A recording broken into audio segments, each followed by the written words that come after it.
자, 특수지역권에서 이제 뭐가 나오냐면 분묘기지권이 나옵니다. 이것도 좀 의의를 조심하셔야 되는데, 분묘기지권이란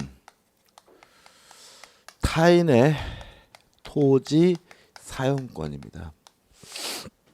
다시 말해 이것도 지상권의 일종이잖아요. 그러니까 이것도 뭐예요?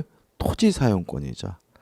그래서 어떤 토지 사용권이냐면 분묘를 소유하기 위해서 남의 땅을 쓸 수 있는 권리가 뭐예요? 분묘기지권이에요. 이것도 지상권과 똑같은 문제가 생겨요. 예를 들어서 갑이 땅을 가지고 있는데 을이 갑의 땅에 선친을 모신 묘를 소유하고 있어요. 그러면 을은 요 분묘에 대해서 뭐가 있는 거예요? 소유권이 있고, 토지에 대해서 뭐가 있는 거예요? 분묘기지권이 있는 거지. 요 분묘기지권이 뭐에 대한 권리가 아니에요? 묘에 대한 권리가 아닌 거죠. 뭐라고요? 토지 사용권. 여러분 이제 2차 과목 공부하시면 뭐 장묘 등에 관한 법률이라는 법을 배워요. 이제 뭐 공법 시간이나 중개사법 시간에. 그거는 무엇을 규제하기 위한 법이냐면 분묘, 묘를 규제하기 위한 법이에요. 우리는 뭘 공부하고 있는 거예요? 토지를 공부하고 있는 거예요. 우리는 뭘 공부하는 게 아니라고요? 분묘를 공부하는 게 아닙니다. 항상 이것도 묘에 대한 권리가 아니라 뭐에 대한 권리라고요? 토지에 대한 권리라는 거 항상 조심하시 바라고, 괜히 그 시각이 또 어디로 가 있으면요, 묘로 가 있으면 이것도 아주 이상해져요. 그죠? 토지 사용권입니다. 2번 성립 요건인데 1번 해가지고 기역, 니은, 디귿해서 셋 중에 한 가지 원인이 필요합니다. 지금 보시면 교재가 다음 세 가지 경우에 취득할 수 있게 된다는 말은 셋 중에 뭐가 있으면 돼요? 한 가지 원인이 있으면 되는데, 기역이 원칙이에요. 뭐죠? 토지 소유자의 승낙이죠. 만약에 승낙 없이 묘를 쓰면 분묘기지권 갖지 못합니다. 다만 니은번에서 20년이 지나면 뭐 할 수 있을 뿐이에요? 취득 시효할 필요가 있을 뿐인 거예요. 무슨 말 아시겠죠? 그죠? 따라서 타인의 토지에 허락 없이 무단으로 분묘를 설치한 경우에는 분묘기지권을 취득한다 그러면 뭐예요? X예요. 왜요? 취득 못하니까 20년이 지나야 비로소 뭐 하는 거예요? 취득 시효하는 거잖아요. 자, 지금 무슨 말 하시는지 아시겠죠? 그죠? 다시 한번요. 남의 땅에다 묘를 쓸 때 뭘 얻어야지만요? 승낙을 얻어야지만 뭘 취득할 수 있어요? 분묘기지권을 취득할 수 있는 거고요. 만약에 승낙 없이 묘를 쓰면 분묘기지권 취득하지 못합니다. 다만 몇 년이 지나면요? 20년 지나면 취득 시효할 수 있을 뿐입니다. 그 다음에 디귿번.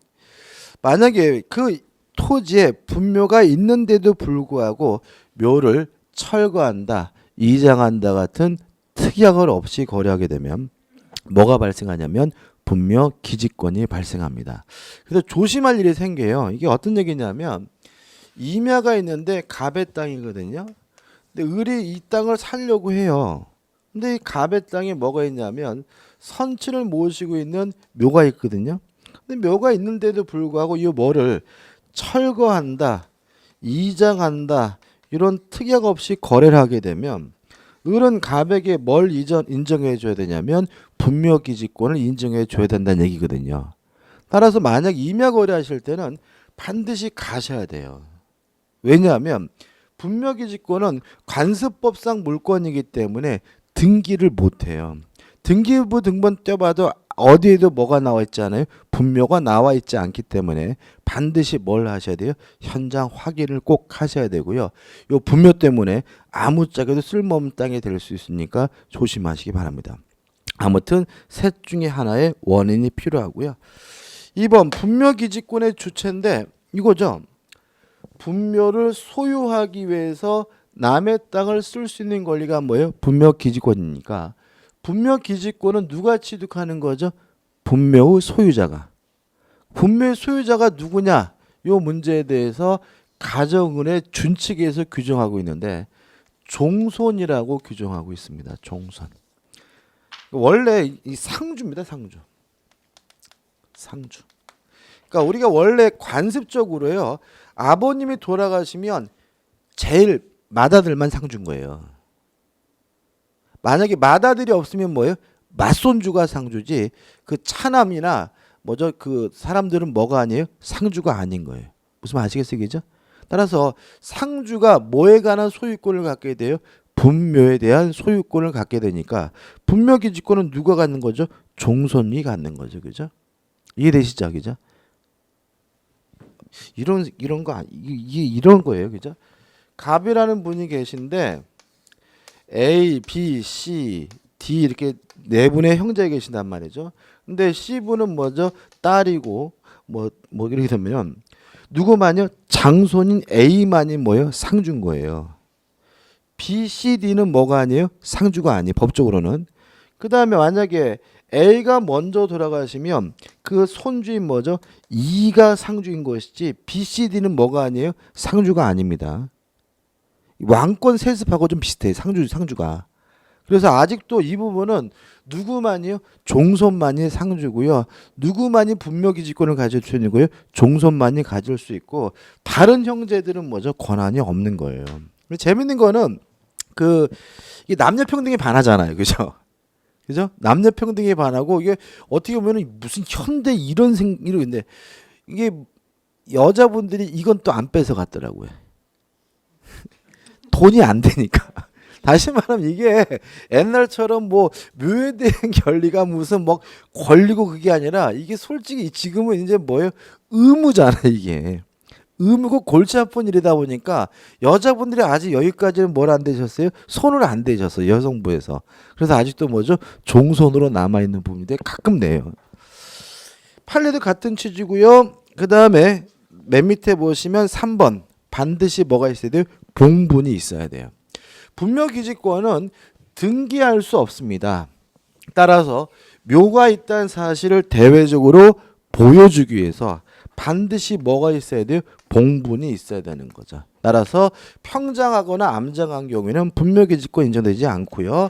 넘겨보시면 효력해 가지고 존속기간 약정 기간이 있으면 약정 기간만 존속할 수 있는 것이 원칙이고요. 최단 기간을 보장하지 않아요. 예를 들어 가지고 아버님이 돌아가셨어요. 땅 주인 만나 가지고 저 묘 좀 쓰면 될까요? 그랬더니 얼마나? 한 달만 쓸게요. 그러면 한 달만 존속할 수 있는 거예요. 1년만 쓸게요. 그러면 어떻게 해요? 1년만 쓸 수 있는 거예요. 다시 말하면 5년인지 뭐냐는 최단 기간을 뭐 하지 않고 있어요? 보장하지 않고 있고요. 그것이 뭐예요? 판례도 같은 주제이죠. 다만 문제는 뭐냐면 판례가 약정이 없다면 어떻게 되느냐 이거죠.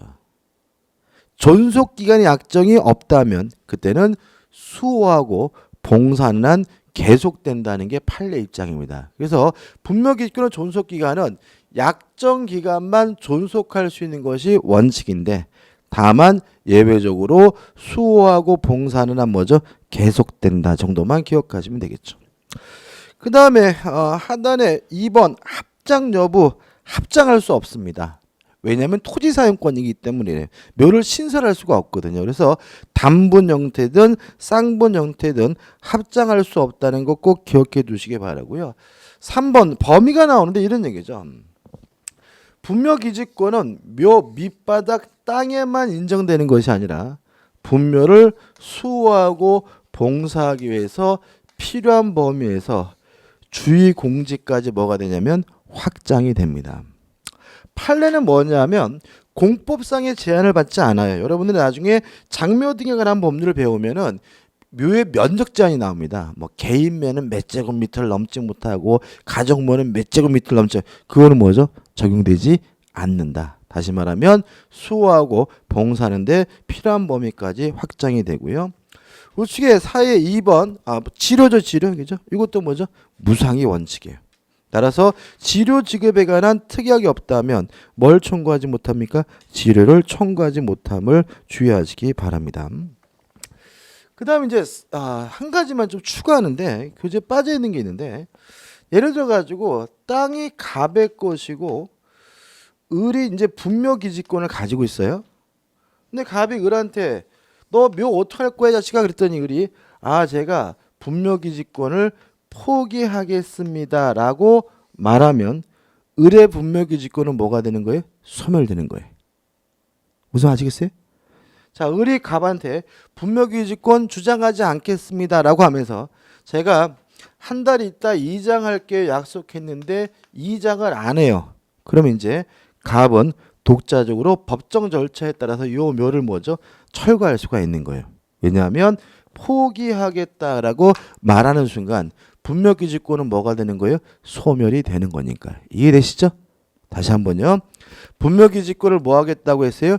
포기하겠다고 하면 분묘기지권은 바로 뭐가 돼요? 소멸되는 겁니다. 따라서 약속대로 묘를 이장하지 않는다면 땅 주인은 묘를 뭐죠? 이장하거나 철거하는 것이 가능하다는 거 좀 주의하시기 바랍니다. 자, 그럼 문제 풀어볼게요. 장년도 문제죠. 제사 주재자인 장남갑은 1985년 을의 토지에 허락 없이 부친의 묘를 봉분 형태를 설치한 이래 2015년 현재까지 평원 공연하게 분묘의 기지를 점유하여 분묘의 수화 봉사를 계속하고 있다. 다음 중 옳은 것은? 자, 승낙을 얻지 않았는데 85년이니까 20년이 충분히 넘었죠. 따라서 뭐는 했어요?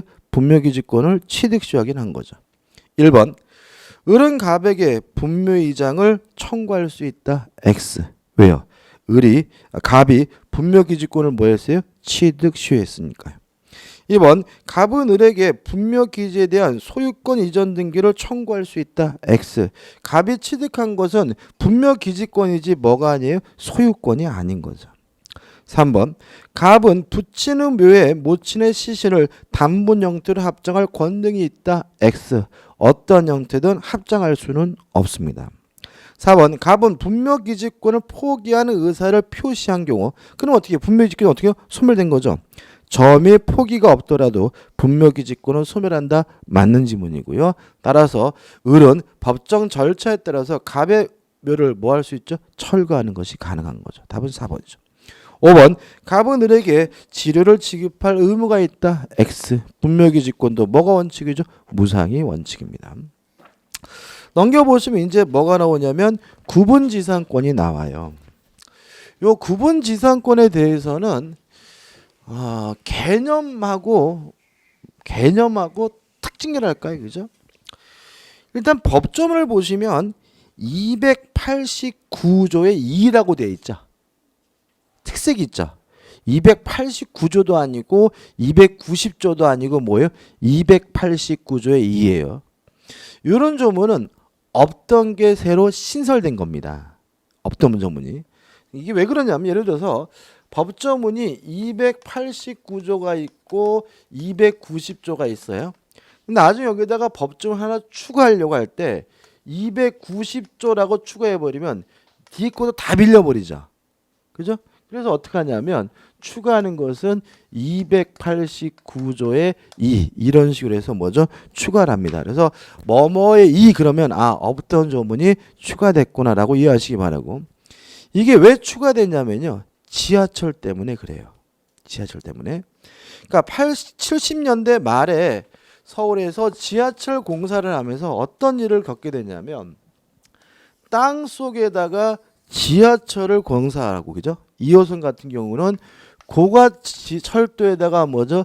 지하철을 공사를 하다 보니까 땅 속에다가 공중에다가 토지 사용권을 설정할 필요성이 생긴 거죠.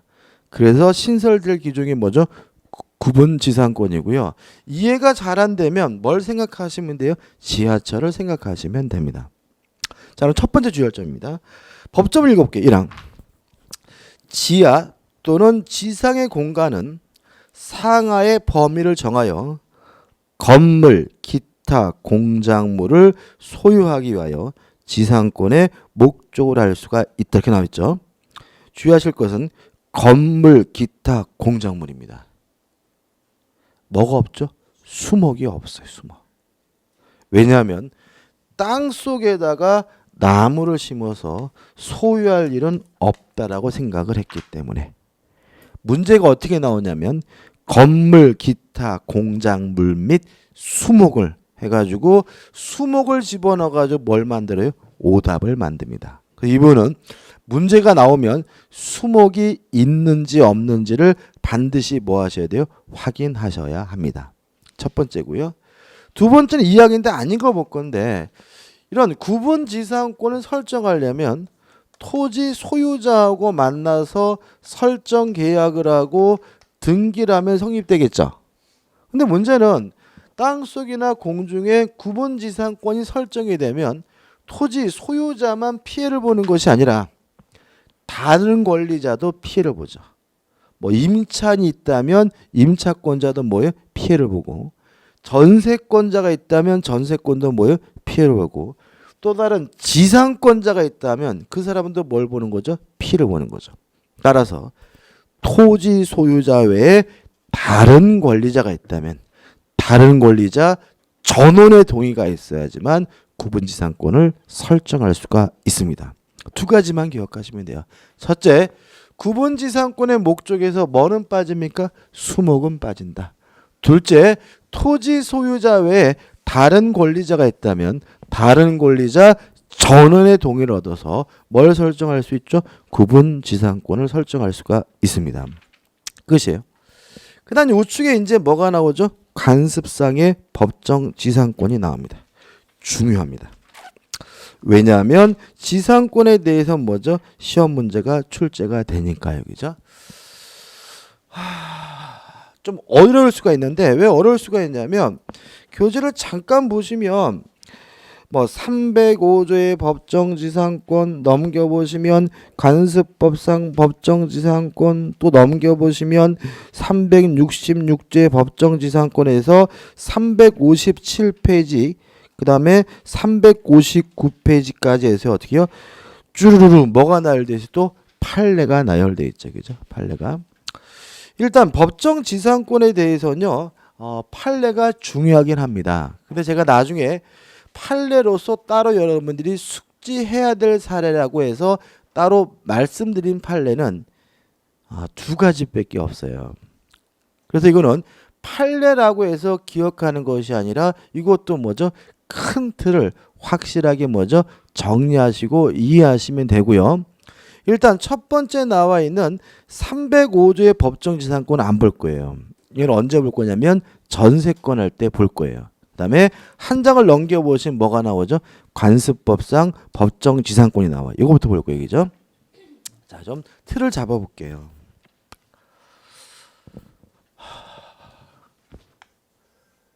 건물이 존재합니다. 근데 이 건물의 소유자하고 토지 소유자가 같아요. 같았는데 이것이 일정한 사유로 만약에 건물의 소유자하고 토지 소유자가 달라지게 되면 건물 소유자는 법정 지상권을 취득하기 때문에 건물을 철거해 줄 필요가 없습니다. 이게 뭐죠? 첫 번째 기억할 내용이에요. 건물이 있고요. 건물과 토지 소유자가 어떻게요?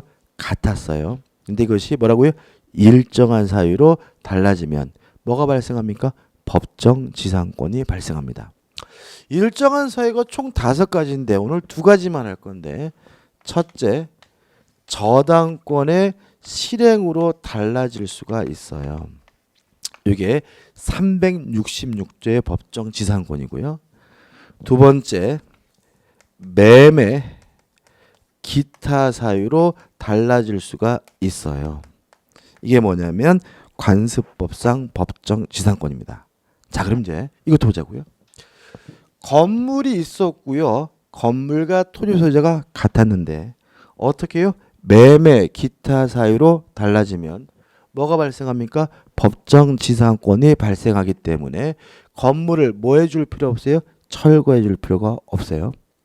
연습입니다. 연습. 자, 여기 이제 90% 끝난 거예요. 자, 보세요. 땅이 갑의 것이고요. 건물이 갑의 것이에요. 근데 갑이 땅만 팔았어요. 땅만 팔고 땅만 이전 등기해 주는 바람에 땅은 을의 것이 됐어요. 이랬을 때 갑은 건물을 철거해 줘야 됩니까? 철거해 줄 필요가 없습니까? 없다. 왜요? 건물이 있었고 건물과 토지 소재가 어떻게요?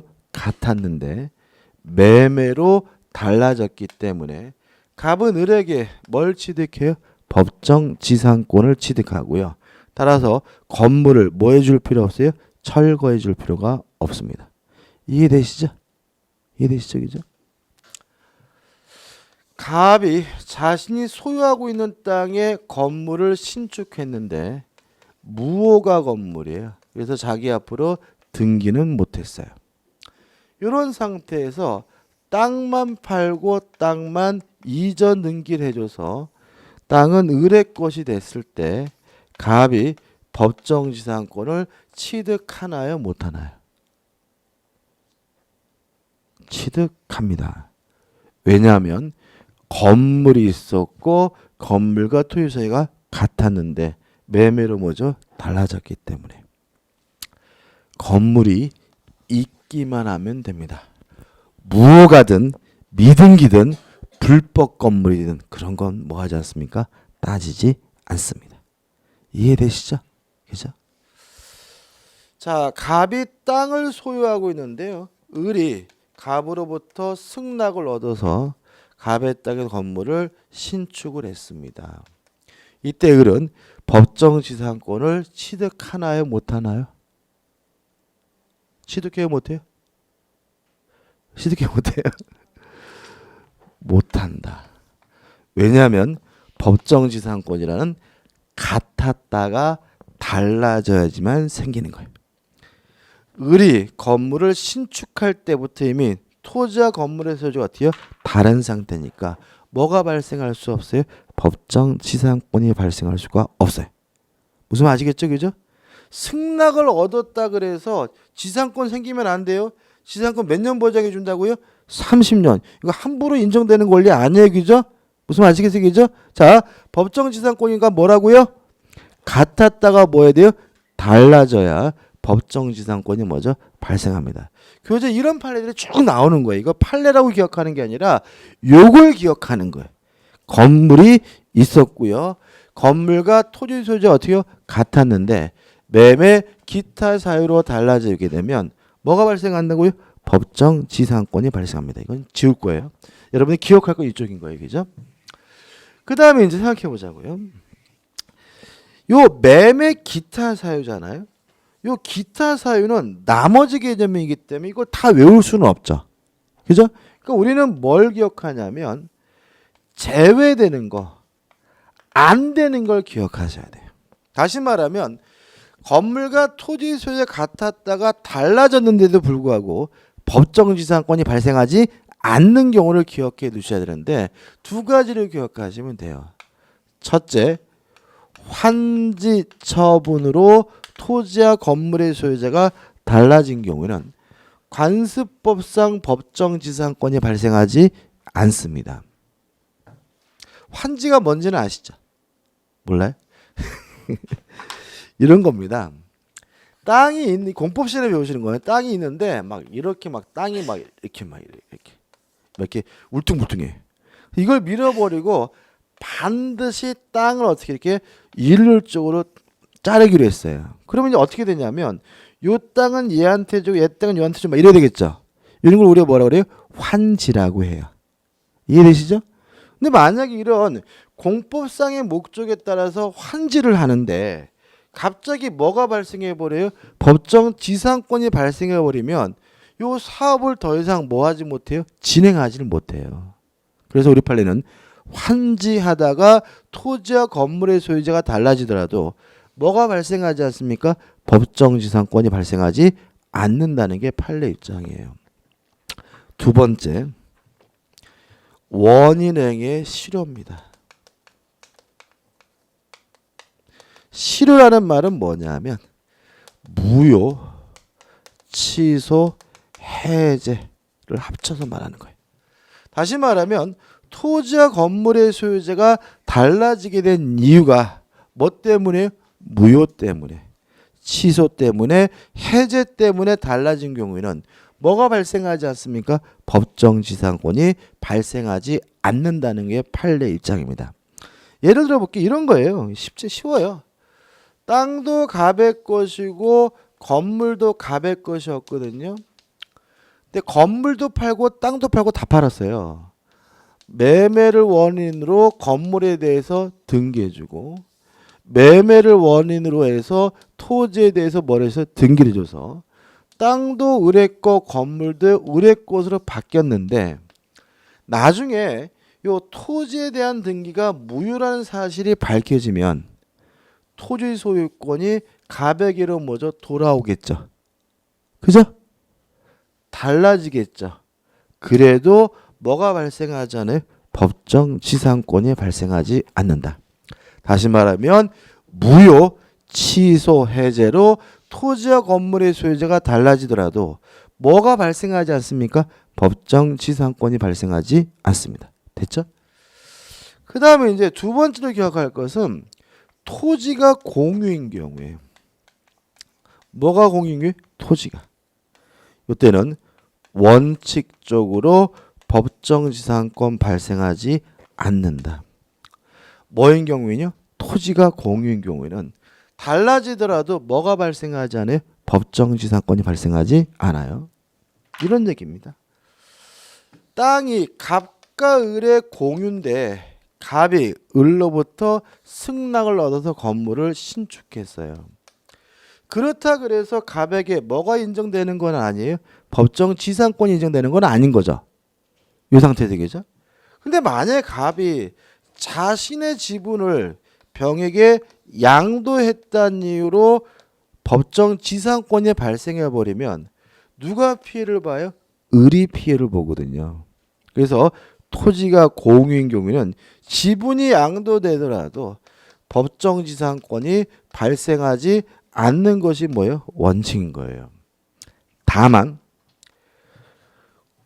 분할의 경우에는 예외적으로 발생한다라고 기억해 두시면 토지를 뭐 했어요? 분할했으면 이때는 뭐죠? 법정지상권이 발생해요.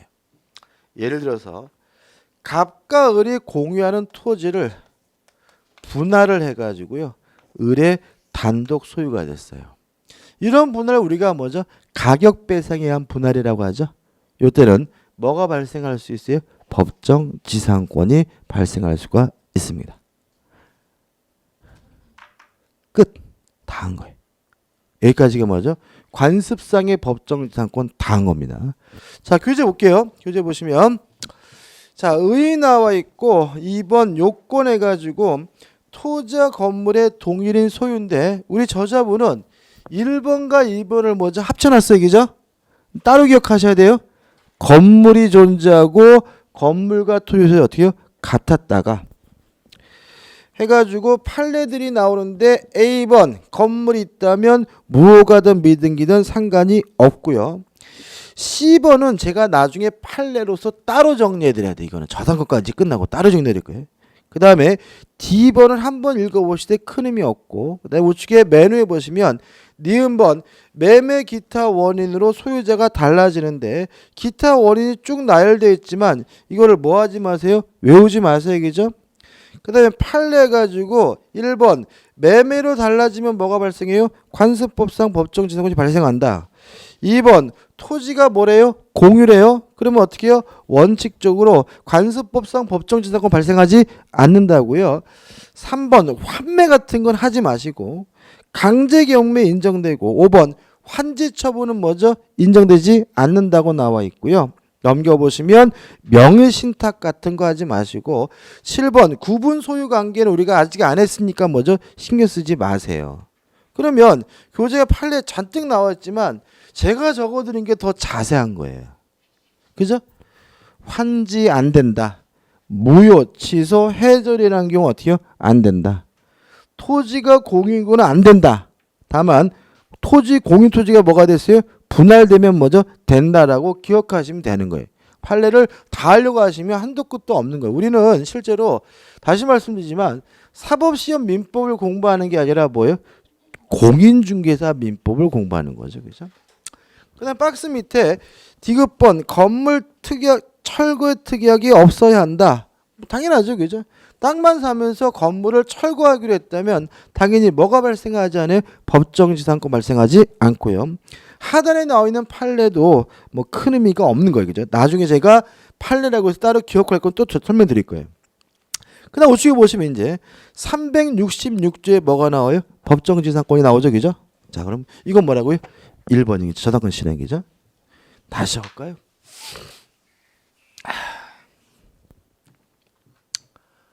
자, 건물이 존재하고 있어요. 건물의 소유자하고 토지 소유자가 어떻게 해요? 같아요. 그죠? 근데 이제는 뭐예요? 저당권 실행으로 건물과 토지 소유자가 달라지게 되면 뭘 취득합니까? 법정 지상권을 취득하기 때문에 건물을 뭐 할 필요 없어요? 철거할 필요가 없는 거죠. 내용은 똑같아요. 건물이 있어야 돼요. 무허가든 미등기든 상관이 없어요.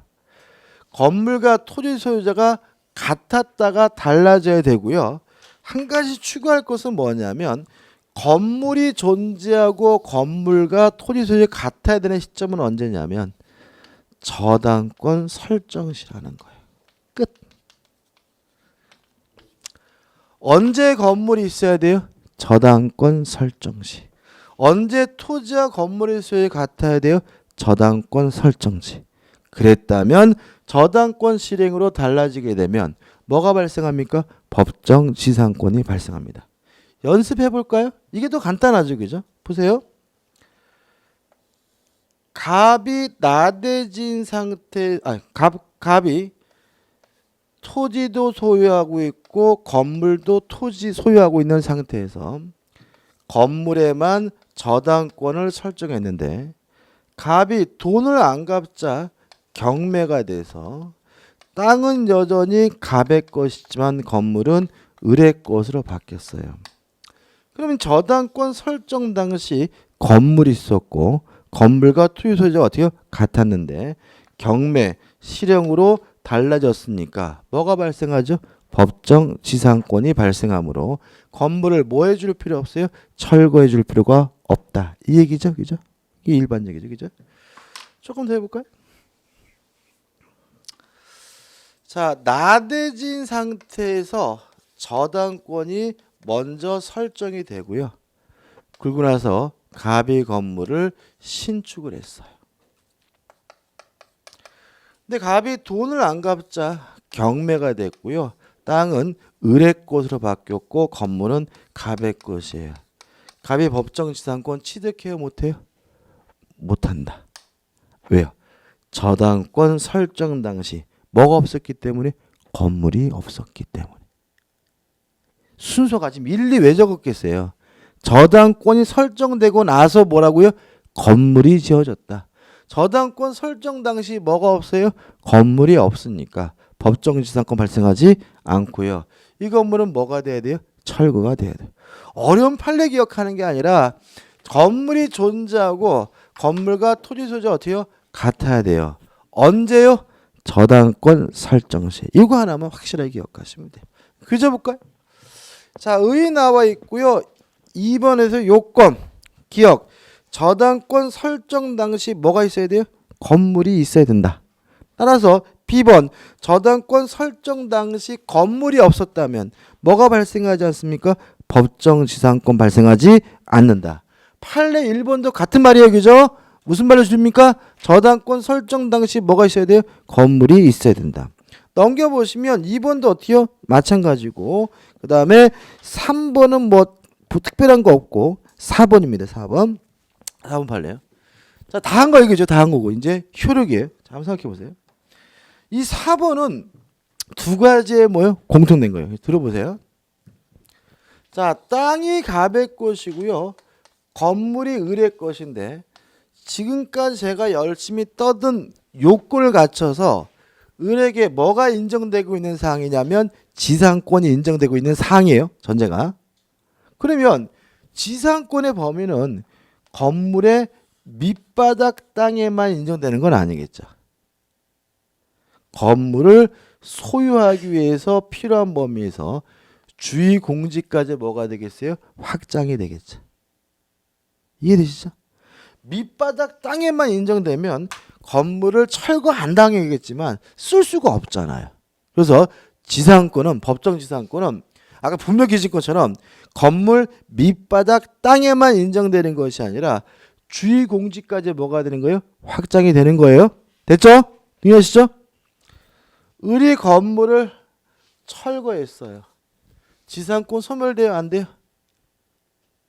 안 되겠죠. 왜? 지상권은 뭐예요? 토지 사용권이니까. 그죠? 그 말은 을이 건물을 뭐 할 수 있어요? 토지를 수 있다는 얘기죠. 그래서 을이 어떻게 됐냐면 요렇게 지었어요. 이해되시죠? 이랬을 때 또다시 확장이 될까요? 그럴 수는 없다. 왜요? 그 범위는 무슨 건물을 기준으로 해요? 구 건물을 기준으로 해야 되니까. 이해되시죠? 이해되시죠? 이해하시면 되고. 그 다음에 5번 공동저당 문제는 제가 나중에 설명드릴게요. 5번하고 6번은 제가 나중에 설명드릴 겁니다. 그 다음 우측에 니은번 해가지고 토지와 건물이 어떻게 해요? 동일인의 소유였어야 되죠. 언제 동일이었어야 됩니까? 저당권 설정 당시 동일인이면 돼요. 하단에 디귿번 나와 있고 리을번 강행 규정이기 때문에 특약으로서도 뭐 할 수 없어요? 배제할 수가 없는 거죠. 넘겨보시면 이제 뭐가 나와요? 기출 파헤치게 나오잖아요. 그죠? 그러면 여기서 우리가 다 끝난 거죠. 그럼 여러분들이 관습법상 법정지상권에서 여기까지만 정확하게 일단 뭐예요? 기억하시면 되고. 그 다음에 이것도 뭐만 특이한 거예요? 저당권 설정할 때 건물이 있고 건물과 토지 소재 어떻게 해요? 같이 써야 된다는 것만 다른 거예요. 그럼 제가 판례를 두 가지를 따로 소개시켜 준다 그랬죠. 그죠? 왜 소개 안 시켜드리자면 나중에 저당권에서 해드릴 거예요. 왜요? 저당권에 관한 지식이 있어야지만 할 수가 있기 때문에 지금 말씀 안 드릴 거고 일단 오늘은 뭐죠? 요렇게만 정리하시는 거고요. 요 기출 파헤치기 보시면 몇 회 때 문제입니까? 16회 때 문제인데요. 이것도 제가 나중에 풀어볼 거예요. 왜냐하면 제가 두 가지 판례 설명 안 드렸기 때문에 오늘 못해요. 그다음 우측에 효과, 존속기간 일반 지상권하고 어떻게 해요? 똑같다. 그죠?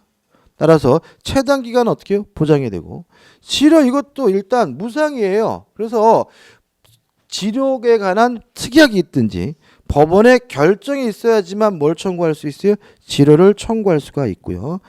3번 법정지상권이 성립한 후 토지나 건물의 양도 이게 이제 오늘 마지막 수업이고 이게 이제 또 중요해요. 3번입니다. 자, 지금 우리가 뭘 공부했어요? 법정지상권을 공부했죠, 그죠? 그럼 법정지상권이 뭐예요? 법률 규정에 의한 지상권이거든요. 그럼 이제 187조예요. 법률 규정에 의해서 물건이 변동될 때는 물건을 취득하고자 할 때는 뭐 할 필요 없죠? 등기할 필요가 없죠. 따라서 지금 제가 열심히 떠든 이런 것들은 뭐 하지 않아도 취득해요? 등기하지 않아도 취득하는 거예요. 왜요? 법률 규정에 의한 지상권이니까요. 다만 유의하실 것은 요 등기 없이 취득한 요 법정 지상권을 처분하려면 그때는 뭐가 필요하냐면 등기가 필요하다는 걸 일단 기억해 두시기 바라고요. 예를 들어 볼게요. 땅이 갑의 것이고요. 건물이 을의 것이에요. 그래서 지금까지 열심히 떠든 요건을 갖췄기 때문에 을이 뭘 취득했냐면 법정 지상권을 취득했어요. 뭐 하지 않았더라도요? 등기하지 않았더라도. 땅이 갑에서 K에게 양도가 됐어요. 이랬을 때 K가 을한테 와서 건물을 철거해달라고 지랄거리면 을은 철거해 줄 필요가 없다. 왜냐하면 등기하지 않아도 뭘 취득했어요? 지상권을 취득했고요. 지상권은 제3자에게 대항할 수 있는 뭐예요? 물건이니까요. 그것이 뭐예요? 동그라미 땡 기억. 토지가 뭐가 된 거예요? 양도된 경우인가요? 이해되시죠? 그죠? 두 번째. 자, 갑이 팔아먹은 것이 아니라 을이 건물을 병에게 양도를 했어요. 병이 새로운 건물의 소유자가 됐어요. 첫째, 병이 지상권을 취득하느냐? 못한다. 왜냐하면 을이 취득하고자 할 때는 뭐 할 필요 없어요? 등기할 필요가 없지만 을이 취득한 것을 병에게 처분하려면 뭐가 필요해요? 등기가 필요하니까 지상권에 관한 별도의 설정 등기와 이전 등기가 없다면 병은 뭐가 없어요? 지상권이 없는 거예요. 이해되시죠? 그럼 여기서 이제 문제가 되는 것이 두 번째. 그러면 갑이 병에게 건물을 철거해 달라고 청구할 수가 있는 거 아니냐? 왜요? 을에게 병에게 뭐가 없어요? 지상권이 없으니까요. 철거해 달라고 요구할 수는 없다. 왜냐하면 첫째, 을이 아직 지상권을 보유하고 있기 때문에. 다시 말하면 병이 지상권을 취득하지 못했다는 것뿐이지 지상권이 뭐 됐다는 말은 아니에요. 소멸됐다는 말은 아니에요. 아직도 누구에게 지상권이 있는 거예요? 을에게 지상권이 있는 거죠. 따라서 건물을 뭐죠? 철거해달라고 요구할 수가 없고요. 오히려 두 번째, 병은 을을 대위해서 갑에게 지상권 설정 청구가 가능한 상태입니다. 따라서 갑은 병에게 건물을 철거해달라고 뭐 할 수 없어요? 요구할 수는 없어요. 세 번째입니다. 자, 만약에 병에게 지상권이 있다면 그 사용이익이 부당이득이 아니죠. 근데 병에게 뭐가 없어요? 지상권이 없죠. 그럼 병의 입장에서는 아무런 권리도 없이 갑의 땅을 뭐 하고 있는 거예요? 사용하고 있는 거잖아요. 따라서 사용이익은 갑에게 부당이득으로서 반환을 해줘야 된다. 여기까지 기억해 두시면 퍼펙트합니다. 교재 보시면 니은번 토지가 양도된 경우 A번은 나중에 할 거예요. 나중에 저상권 할 때 할 거고 B번 법정 지상권이 딸린 건물이 법률행위로 어떻게 해요? 이정된 경우. 다시 말하면 건물을 뭐한 경우요? 양도한 경우인데 첫 번째 점 해가지고 넘겨보시면 건물 양수인은 법정 지상권의 이전 등기를 하여 지상권자가 된다는 말은 건물 양수인 병은 아직 뭐가 없어요? 지상권이 없다는 얘기고요. 두 번째 점 해가지고 따라 양수인은 양도인을 뭐죠? 대위해서 지상권 설정을 뭐 할 수 있어요? 청구할 수 있다는 얘기고요. 세 번째 점은 건물을 뭐 해줄 필요 없어요? 철거해 줄 필요가 없다는 얘기고요.